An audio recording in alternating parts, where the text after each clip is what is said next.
John Cropper ahoy!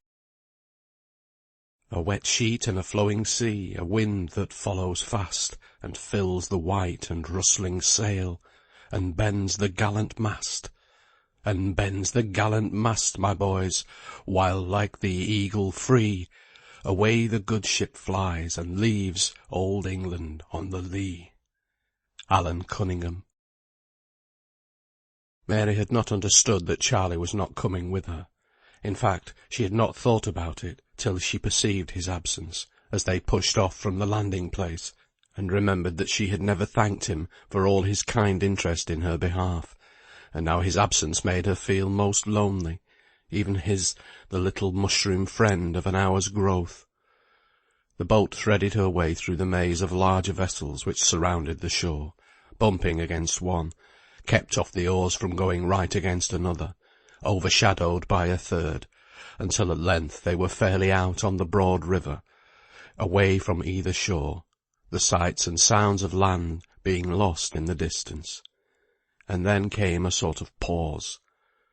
Both wind and tide were against the two men, and labour as they would, they made but little way. Once Mary in her impatience had risen up to obtain a better view of the progress they had made, but the men had roughly told her to sit down immediately, and she had dropped on her seat like a chidden child, although the impatience was still at her heart. But now she grew sure they were turning off from the straight course which they had hitherto kept on the Cheshire side of the river, whither they had gone to avoid the force of the current, and after a short time she could not help naming her conviction, as a kind of nightmare dread and belief came over her, that everything animate and inanimate was in league against her one sole aim and object of overtaking Will. They answered gruffly. They saw a boatman whom they knew, and were desirous of obtaining his services as steersman, so that both might row with greater effect. They knew what they were about. So she sat, silent, with clenched hands, while the parley went on. The explanation was given, the favour asked and granted, but she was sickening all the time with nervous fear. They had been rowing a long, long time, half a day it seemed at least. Yet Liverpool appeared still close at hand, and Mary began almost to wonder that the men were not as much disheartened as she was, when the wind, which had been hitherto against them, dropped, and thin clouds began to gather over the sky, shutting out the sun, and casting a chilly gloom over everything.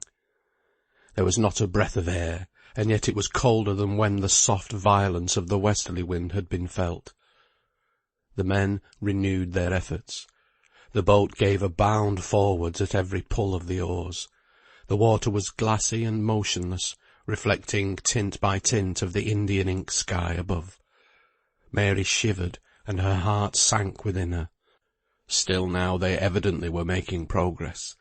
Then the steersman pointed to a rippling line in the river only a little way off, and the men disturbed Mary, who was watching the ships that lay in what appeared to her the open sea, to get at their sails.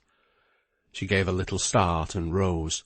Her patience, her grief, and perhaps her silence had begun to win upon the men. "Yon second to the nor'ard is the John Cropper. Wind's right now, and sails will soon carry us alongside of her." He had forgotten, or perhaps he did not like to remind Mary, that the same wind which now bore their little craft along with easy, rapid motion, would also be favourable to the John Cropper. But as they looked with straining eyes, as if to measure the decreasing distance that separated them from her, they saw the sails unfurled and flap in the breeze, till, catching the right point, they bellied forth into white roundness, and the ship began to plunge and heave as if she were a living creature, impatient to be off. "They're heaving anchor," said one of the boatmen to the others, as the faint musical cry of the sailors came floating over the waters that still separated them. Full of the spirit of the chase, though as yet ignorant of Mary's motives, the men sprang to hoist another sail. It was fully as much as the boat could bear, in the keen, gusty east wind which was now blowing, and she bent and laboured and ploughed and creaked upbraidingly, as if tasked beyond her strength, but she sped along with a gallant swiftness. They drew nearer, and they heard the distant ahoy more clearly. It ceased, the anchor was up, and the ship was away. Mary stood up, steadying herself by the mast, and stretched out her arms, imploring the flying vessel to stay its course by that mute action, while the tears streamed down her cheeks. The men caught up their oars and hoisted them in the air, and shouted to arrest attention. They were seen by the men aboard the larger craft, but they were too busy with all the confusion prevalent in an outboard-bound vessel to pay much attention. There were coils of ropes and seamen's chests to be stumbled over at every turn. There were animals, not properly secured, roaming bewildered about the deck, adding their pitiful lowings and bleatings to the aggregate of noises. There were carcasses not cut up, looking like corpses of sheep and pigs, rather than like mutton and pork. There were sailors running here and there and everywhere, having had no time to fall into method, and with their minds divided between thoughts of the land and the people they had left, and the present duties on board ship, while the captain strove hard to procure some kind of order, by hasty commands, given in a loud, impatient voice, to right and left, starboard and larboard, cabin and steerage. As he paced the deck with a chafed step, vexed at one or two little mistakes on the part of the mate, and suffering himself from the pain of separation from wife and children, but showing his suffering only by his outward irritation, he heard a hail from the shabby little river-boat that was striving to overtake his winged ship. For the men, fearing that, as the ship was now fairly over the bar, they should only increase the distance between them, and being now within shouting range, had asked of Mary her more particular desire. Her throat was dry, all musical sound had gone out of her voice, but in a loud, harsh whisper she told the men her errand of life and death, and they hailed the ship. "We're come for one William Wilson, who was wanted to prove an alibi in Liverpool Assize Courts tomorrow. James Wilson is to be tried for a murder done on Thursday night, when he was with William Wilson." "Anything more, missus?"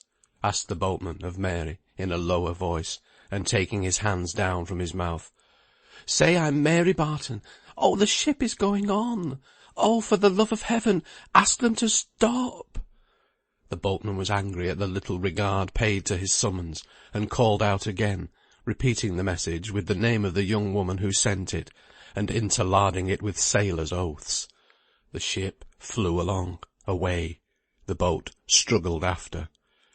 They could see the captain take his speaking trumpet, and oh, and alas, they heard his words. He swore a dreadful oath, he called Mary a disgraceful name, and he said he would not stop his ship for any one, nor could he part with a single hand, whoever swung for it. The words came in unpitying clearness with their trumpet sound. Mary sat down, looking like one who prays in the death agony, for her eyes were turned up to that heaven where mercy dwelleth, while her blue lips quivered, though no sound came. Then she bowed her head and hid it in her hands. "Hark! Yon sailor hails us."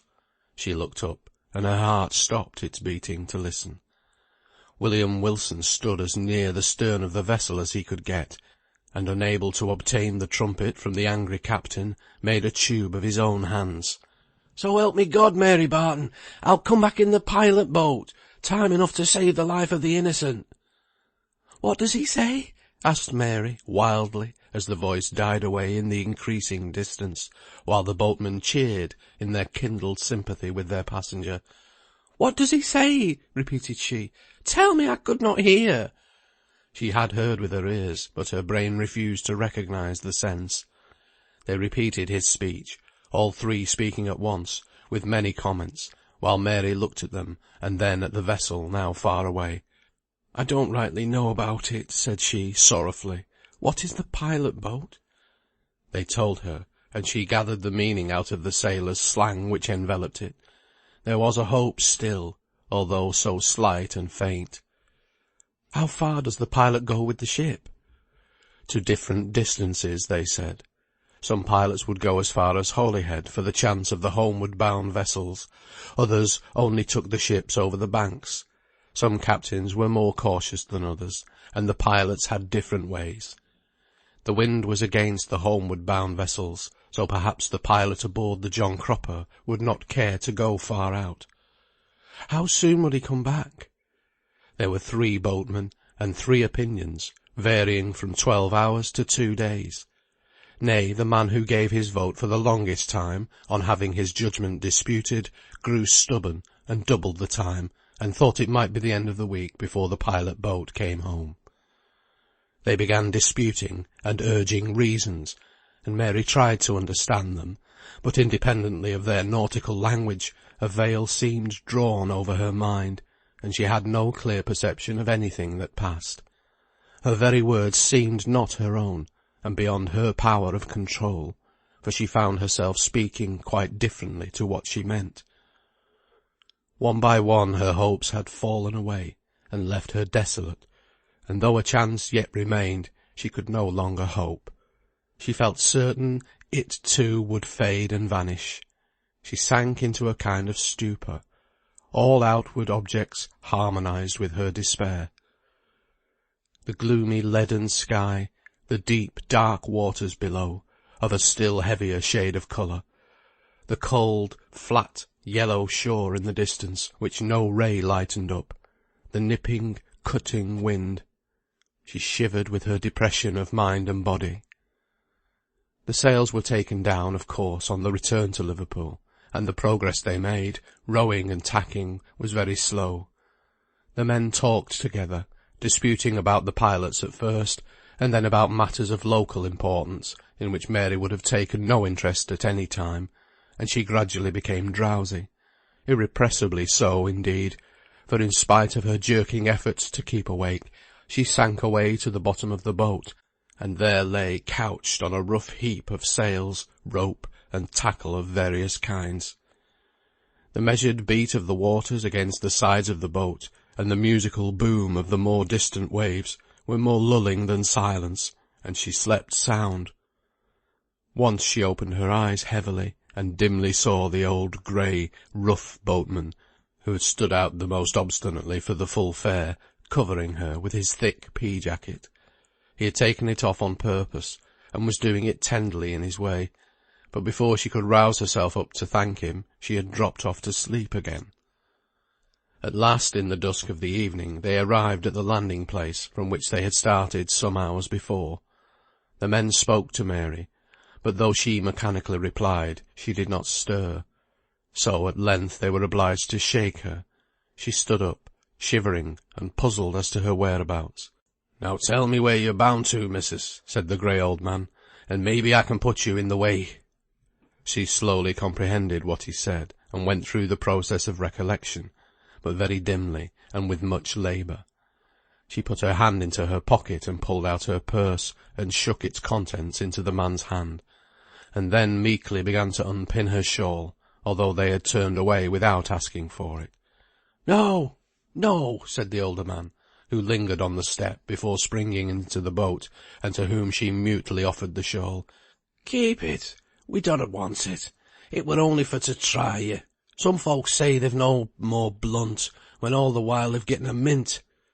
"Thank you," said she, in a dull, low tone. "Where are you bound to? I axed that question afore," said the gruff old fellow. "I don't know. I'm a stranger," replied she, quietly, with a strange absence of anxiety, under the circumstances. "But you mun find out then," said he, sharply. "Pierhead's no place for a young woman to be standing on, gape-saying."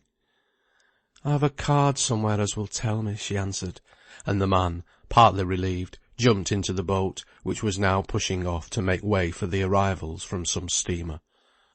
Mary felt in her pocket for the card, on which was written the name of the street where she was to have met Mr. Bridgenorth at 2 o'clock, where Job and Mrs. Wilson were to have been, and where she was to have learnt from the former the particulars of some respectable lodging. It was not to be found. She tried to brighten her perceptions, and felt again, and took out the little articles her pocket contained, her empty purse, her pocket handkerchief, and such little things, but it was not there. In fact, she had dropped it, when, so eager to embark, she had pulled out her purse to reckon up her money.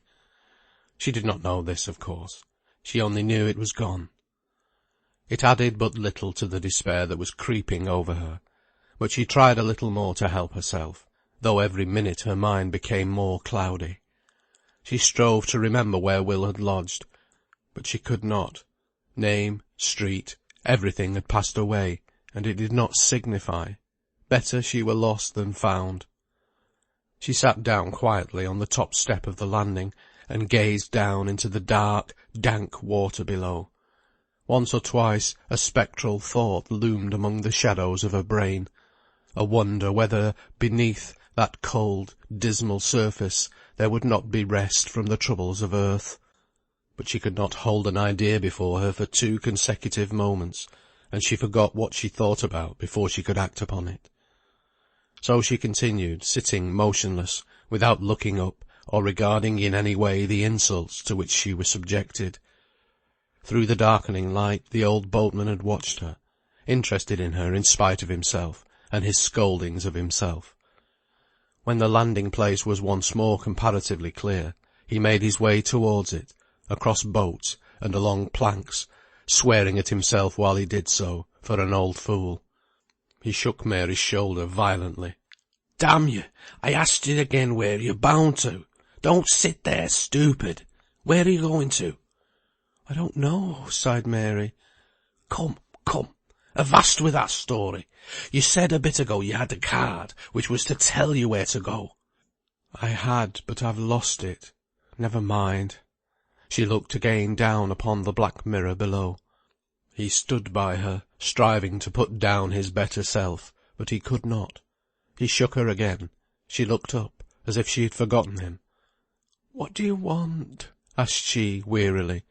"Come with me, and be damned to you," replied he, clutching her arm to pull her up. She arose and followed him, with the unquestioning docility of a little child. End of chapter 28. Read by Tony Foster.